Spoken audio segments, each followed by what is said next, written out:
출발은 편하지만 갈수록 점점 더 어려운 길이 있고, 또 출발은 고통스럽고 힘들지만 시간이 갈수록 영광으로 이어지는 복된 길이 있습니다.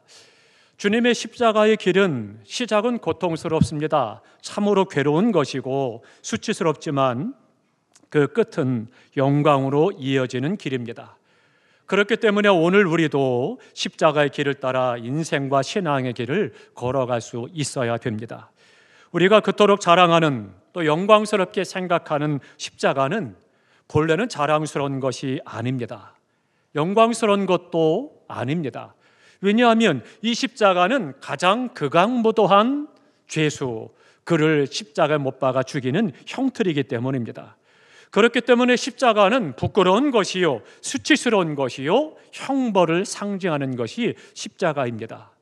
그러나 예수께서 십자가에 못 박아 죽으심으로 말미암아 이제는 십자가의 의미도 달라지고 십자가의 역할도 달라지게 됐다는 것이죠. 그러면 우리가 좀 더 구체적으로 십자가의 의미는 어떤 것이냐? 십자가는 첫 번째로는 십자가는 가장 고통스럽고 수치스러운 형틀이라는 것입니다. 손과 발목에 쇠못을 박았습니다. 그래서 죄수를 산채로 매달게 되죠.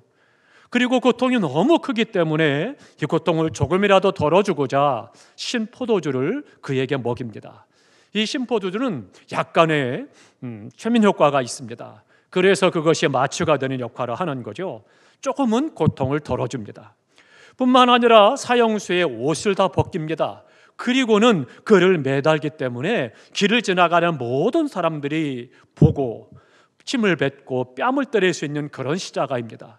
그렇기 때문에 몸도 고통스러울 뿐만 아니라 정신적으로도 수치스럽고 고통을 당하는 그것이 바로 십자가라고 하는 것입니다.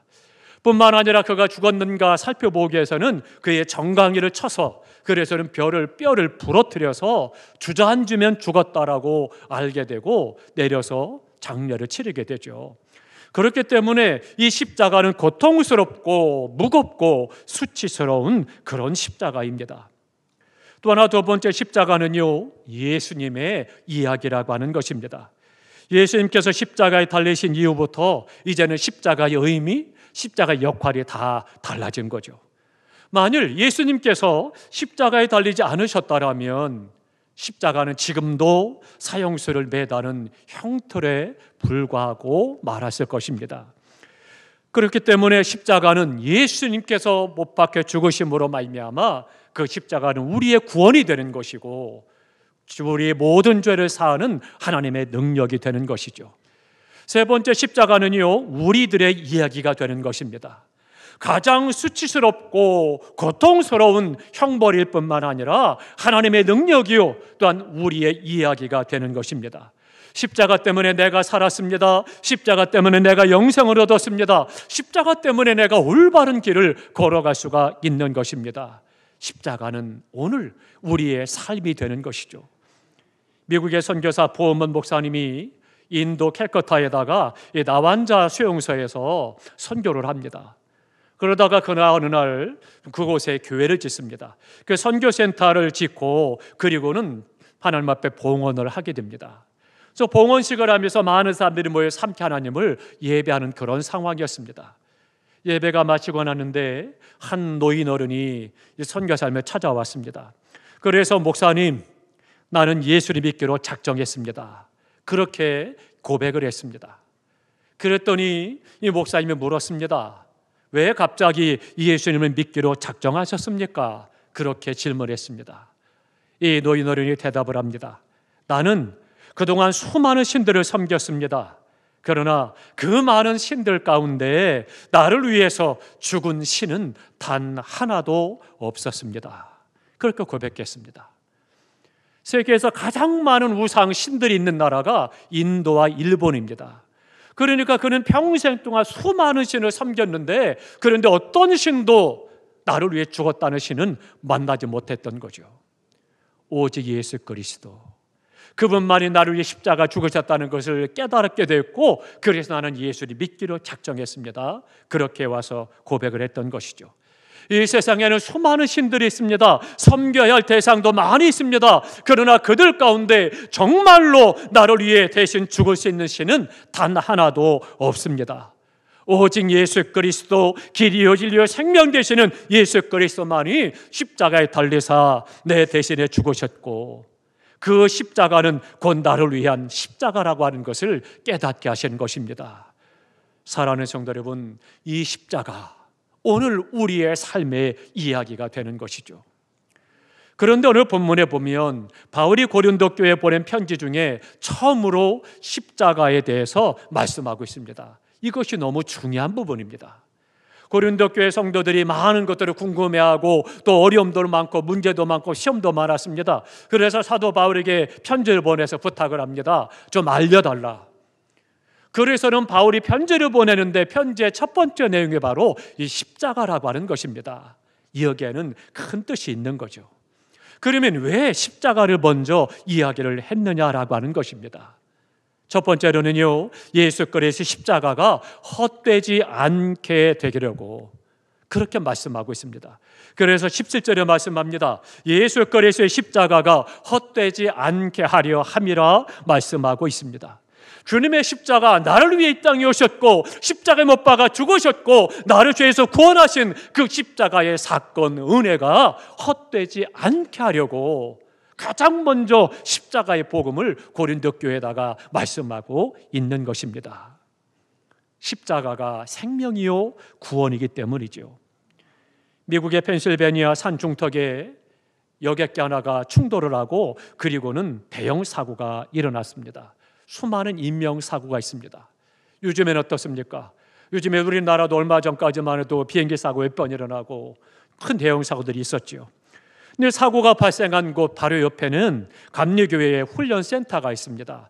그래서 그곳에 십자가를 높이 세웁니다. 그 십자가 68피터가 되죠. 굉장히 높은 십자가가 세우고 거기에 불을 밝혔습니다. 그러니까 비행기들이 지나가면서 항법에 의해서 지도를 갖고 나아가지만 이 십자가가 밝혀졌을 때 그것을 보고 알게 되는 거죠. 그래서 많은 도움이 된 거예요.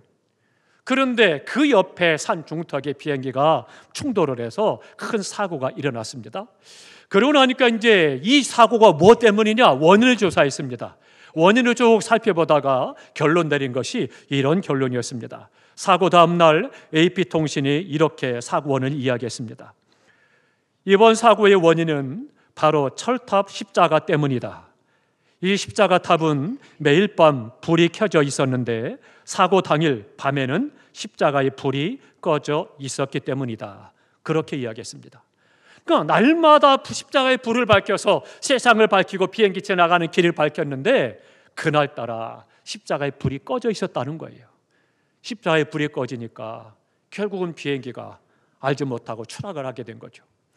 결국은 십자가의 불이 꺼진 심령, 십자가의 불이 꺼진 가정, 십자가의 불이 꺼진 교회는 사건과 사고가 일어날 수밖에 없는 것이고 환난과 시험과 고통에 처할 수밖에 없는 것이고 구원의 역사는 나타나지 않는 것입니다. 그렇기 때문에 십자가의 불이 켜져서 십자가의 은혜를 알고 십자가의 은혜에 감격하며 믿음으로 하나님을 예배하는 것이 너무나도 중요한 것입니다. 프랑스 혁명 당시에 기독교 반대 세력들이 있었습니다. 원로 정치인이자 나폴레옹 정부의 외무장관이었던 탈테랑이라는 사람이 있었습니다. 탈테랑에 많은 사람들이 찾아왔습니다. 그리고는 건의합니다. 기독교를 없애고 새로운 종교를 만듭시다. 건의했습니다. 그때 탈테랑이 이렇게 이야기합니다. 새 종교를 만든다는 것은 어려운 일이 아닙니다. 그러나 종교란 많은 사람들이 신뢰하고 따라야 하는데 누가 봐도 한 점의 죄도 없어야 하고 십자가에 대신 죽을 수 있어야 하고 다시 살아날 수 있어야 합니다. 그러면 전 세계를 새 종교로 이끌 수가 있을 것입니다. 제군들 가운데 그럴 만한 사람이 있습니까? 질문했습니다. 그 사람들이 다 소리 없이 하나씩 빠져나갔습니다. 사랑하는 성도 여러분, 예수님은 죄가 없으십니다. 그럼에도 불구하고 나를 대신해 십자가에 죽으셨습니다. 그리고 3일 만에 다시 살아나셨습니다. 그분 예수 그리스도를 믿으면 누구든지 구원의 은혜를 받는다는 것을 믿으시기 바랍니다. 이것이 기독교의 복음인 것입니다. 내가 이 은혜를 받았다라면 어떻게 되겠어요? 당연히 나가서 이 복음을 증거해야 되는 것입니다. 그것이 십자가의 삶인 거예요.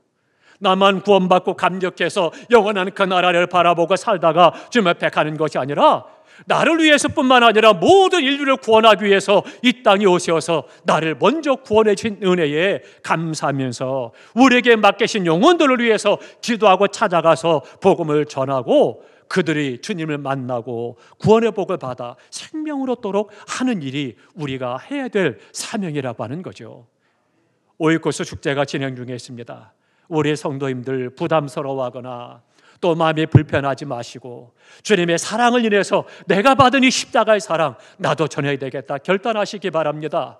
나가서 사람들에게 복음을 전할 때 성령이 내 안에 더욱더 구원의 확신과 감격을 주실 것이고 하나님의 능력을 체험하게 될 것이고 사람을 살리는 구원의 역사를 보게 될 것입니다. 사랑하는 성도 여러분, 두려워하거나 염려하거나 쭈뼛거리거나 불평하거나 불만하지 않고 오히려 복음을 전가할 때 구원의 십자가의 능력이 나타남을 보게 될 것이고 하나님의 영광이 드러나게 됩니다. 사랑하는 성도 여러분, 이 십자가가 헛되지 않도록 열심으로 우리 힘을 다하여 복음을 증거할 수 있기를 주님의 이름으로 축원합니다. 또 하나 십자가는요, 믿으면 하나님의 능력이 되지만 믿지 아니한다라면 비련한 것이 된다 말씀하고 있습니다. 18절에 그렇게 말씀하고 있죠. 100명이 한 사람을 구원하는 것 쉽습니다. 왜냐하면 100명이 십시일반 조금씩만 힘을 보태도 한 명을 건져낼 수 있잖아요. 그런데 한 명이 100명을 구원한다는 것은 굉장히 힘든 것입니다. 그 한 명이 100명을 구원하려면 어떻게 돼요? 뭐가 있어야 되느냐? 능력이 있어야 되는 것입니다. 능력이 있어야 한 명이 100명을 구원할 수가 있는 거죠. 그러니까 예수 그리스도 한 분이 모든 인류를 구원할 수 있다라고 하는 것은 하나님의 능력 때문임을 믿으시기 바랍니다. 이것이 십자가의 능력이요 하나님의 은혜라고 하는 것입니다.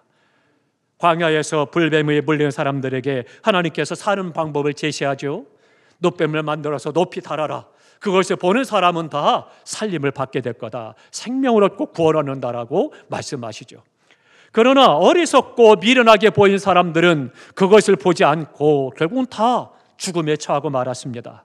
그러나 믿음을 가지고 순종하여 높이 있는 장대에 달린 노뱀을 보는 사람들은 다 생명을 얻고 구원을 받았습니다. 이 구리뱀 사건이 뭡니까? 십자가에 달리신 예수 그리스도, 그분을 말씀해 주고 있는 것입니다. 사랑하는 성도 여러분, 누가 은혜를 받습니까? 누가 구원을 받습니까? 누가 복을 받겠습니까? 어리석게 보이고 미련해 보이지만 예수 그리스도 십자가를 믿고 따라가는 사람이 구원을 받고 생명을 얻고 복을 얻고 은혜를 얻게 되는 것입니다. 구소련의 정작가 솔제니치는 잘 아실 것입니다. 그가 수용소에 앉았습니다. 너무 마음이 낙심되고 힘들었습니다. 근데 어느 날 밖에 나가서 의자에 앉아 있는데 한 사람이, 남모르는 사람이 와서 옆에 앉았습니다. 그리고는 땅에다가 십자가를 그었습니다. 그 모습을 물끄러미 솔제니치는 쳐다봅니다. 한참을 쳐다보다 그가 고백합니다. 이제 알겠습니다. 이 십자가 속에 인간의 참된 자유가 있다는 것을 깨달았습니다. 솔제니친에게는 참 자유를 주는 십자가, 나에게는 구원의 길이 되어주시는 예수 그리스도의 십자가에 나의 죄를 사하고 영생의 길을 주신 십자가의 힘을 믿으시기 바랍니다. 그렇기 때문에 이 십자가를 꼭 붙잡고 우리가 하나님 앞에 나아가야 되는 것입니다. 토마스 아 캠퍼스의 저서 가운데 그리스도를 본받아라고 하는 책이 있습니다. 우리 많은 기독교인들이 읽고 은혜를 받았습니다. 근데 왕의 예수님의 왕국을 사랑한 사람들은 많았다. 그러나 예수 십자가를 짊어진 사람들은 거의 없다. 많은 사람들이 예수와 함께 기쁨을 나누고 싶어 했지만 극히 작은 소수만 예수님의 잔을 마셨다. 그렇게 아 캠퍼스는 이야기했습니다.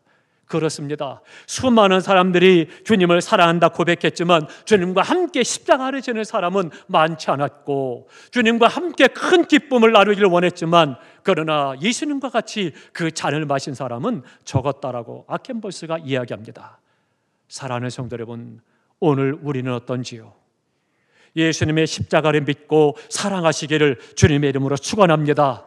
그 십자가를 끝까지 지고 주님 나를 부르실 때까지, 주님이 땅에 오시는 날까지 십자가를 지고 주님을 따라가시기를 주님의 이름으로 축원합니다. 이 십자가를 지고 주님이 다시 오실 때까지 주님이 걸어가신 그 십자가의 길을 우리가 함께 걸어갈 수 있기를 주님의 이름으로 축원합니다. 주께서 나의 가는 그 길을 함께 하실 것이고 주께서 그 걸음을 인도해 주실 것입니다. 기도하겠습니다.